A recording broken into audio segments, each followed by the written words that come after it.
குருவே சரணம். அடுத்ததாக நம்ம பார்க்க இருக்கிறது புனித தீர்த்தம். 33 வகையான தீர்த்தங்களை ஒன்றாக்கி புனித தீர்த்தம் என்றே வெளியிட்டிருக்கிறது. நிறைய மக்கள் கேட்கிறாங்க, ஐயா ஆபீஸ்ல போனா தூக்கம் வருது, லேபர்கள் ஒருத்தரும் தங்க மாட்டேன்றாங்க, பற்றைக்குள்ள, மளிகை கடைக்குள்ள, வீட்டுக்குள்ள நிம்மதியா இருக்க முடியல, உடம்பு வலி, திஷ்டி, ஓம்பல், இப்படி நிறைய சொல்றாங்க. இதுக்கெல்லாம் நம்ம தயார் பண்ணியிருக்கு நிறைய சாபகேடுகள். ஒரு கடையில இருந்து இன்னொரு கடைக்கு போனாங்கன்னா சாபம் விடுவாங்க.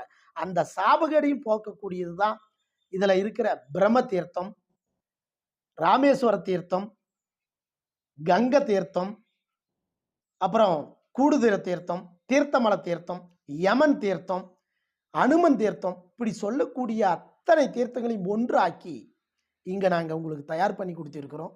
கண்டிப்பாக இறைவனுடைய அருள் இருந்தால்தான் ஒரு பொருள் உருவாகும். இந்த பொருளை வாங்கி பயன்படுத்தி பாருங்க, உங்களுடைய நிலை வெற்றி கிடைக்கும்.